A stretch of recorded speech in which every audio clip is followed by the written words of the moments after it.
വാർത്തയിലേക്ക് പോയാൽ തിരുവനന്തപുരത്ത് വീട്ടുകാരെ പൂട്ടിയിട്ട് കാറുമായി കറങ്ങാനിറങ്ങിയ 14-കാരൻ അപകടത്തിൽപ്പെട്ടു. തിരുവനന്തപുരം കരമനയിൽ പുലർച്ചെ 2:30 മണിക്കായിരുന്നു അപകടമുണ്ടായത്. കുമാരപുരം സ്വദേശിയുടെ ഉടമസ്ഥതയിലുള്ളതാണ് ഈ കാർ. 14-കാരനും സുഹൃത്തിനും കാര്യമായ പരിക്കില്ല എന്നുള്ളത് ആശ്വാസകരമാണ്.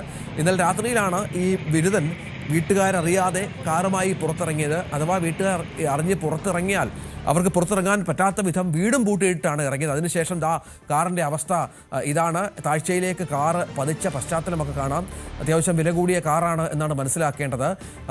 14-കാരനൊപ്പം ഒരു സുഹൃത്തും കൂടി ഉണ്ടായിരുന്നു. 2 പേർക്കും ഗുരുതരമായ പരിക്കില്ല, പക്ഷേ വീഴ്ചയുടെ ചില ആഘാതങ്ങളൊക്കെ ഉണ്ടായേക്കാം എന്നാണ് മനസ്സിലാക്കേണ്ടത്. സാരംഗ് വിവരങ്ങൾ പങ്കുവെക്കും. സാരംഗ്, കാറ് കണ്ടാൽ കാര്യമായ തകർച്ച പരിക്ക് സംഭവിച്ചിട്ടുണ്ട് എന്ന രീതിയിലാണ്, പക്ഷേ അകത്തുള്ളവർക്ക് പ്രശ്നമില്ല. എന്താണ് സംഭവിച്ചത്? ഈ ബിരുദൻ ചെയ്ത പ്രവൃത്തി എന്തൊക്കെയായിരുന്നു?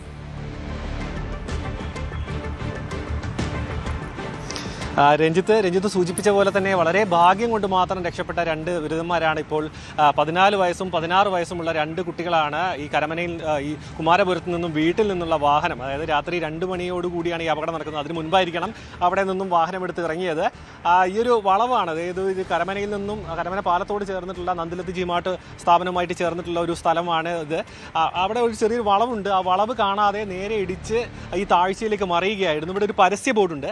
പരസ്യ ബോർഡും അതിനൊപ്പം തന്നെ വീട്ടിലേക്ക്, ഒരു താഴ്ചയിലാണ് വീട് നിലനിൽക്കുന്നത്. ആ വീട്ടിലേക്ക് ഇറങ്ങാനുള്ള ഒരു പടിക്കെട്ടുമുണ്ട്. ആ പടിക്കെട്ടിൻ്റെ സൈഡിലായിട്ടുള്ള കൈവരി ഇടിച്ചു തെറിപ്പിച്ച് അവിടെ നിന്നും തെറിച്ച് ഈ ഒരു ബോർഡിലേക്ക്, അതായത് ഈ വലിയ രീതിയിലുള്ള ഒരു പരസ്യ ബോർഡുണ്ട്, അതിൻ്റെ തൂണിലിടിച്ചിട്ടാണ് വാഹനം നിന്നത്. നമുക്കറിയാം, ഒരു അത്യാവശ്യം നല്ല ദൂരത്തിലേക്ക് പറന്നു വരികയായിരുന്നു വാഹനം. സത്യം പറയുകയാണെങ്കിൽ ഫുട്പാത്തിലേക്ക് ഇടിച്ചു കയറി അവിടെ നിന്നും വായുവിൽ ഉയർന്നതിന് ശേഷം ഈ ഒരു പോസ്റ്റിന് ഇടിച്ച് താഴേക്ക് പതിക്കുകയായിരുന്നു. ഇതിൽ അത്ഭുതകരം എന്ന് പറയുന്നത് 2 പേർക്കും കാര്യമായ പരിക്കുകളൊന്നും സംഭവിച്ചിട്ടില്ല. കാരണം ഈ ഒരു ഇടിയുടെ ആഘാതത്തിൽ അവർ പേടിച്ചു പോയെന്നല്ലാതെ വലിയ കാര്യമായ പരിക്കുകളൊന്നും ഇല്ലാതെ രക്ഷപ്പെടുകയായിരുന്നു. 2:30 കൂടിയായിരുന്നു ഈ ഒരു അപകടം നടന്നത്. വാഹനം കണ്ടാൽ തന്നെ നമ്മൾ ഭയന്നു പോകും. കാരണം അത്യാവശ്യം നല്ല രീതിയിൽ പരിക്ക് പറ്റിയെന്നതടക്കം തോന്നുമെങ്കിലും കാര്യമായ പരിക്കുകളില്ല. വാഹനം പൂർണ്ണമായും തകർന്നു പോയിട്ടുണ്ട്. വാഹനത്തിൻ്റെ പല ഭാഗങ്ങളുമാണ് ഇവിടെ ചിന്നിച്ചിത്തിരി കിടക്കുന്നത്.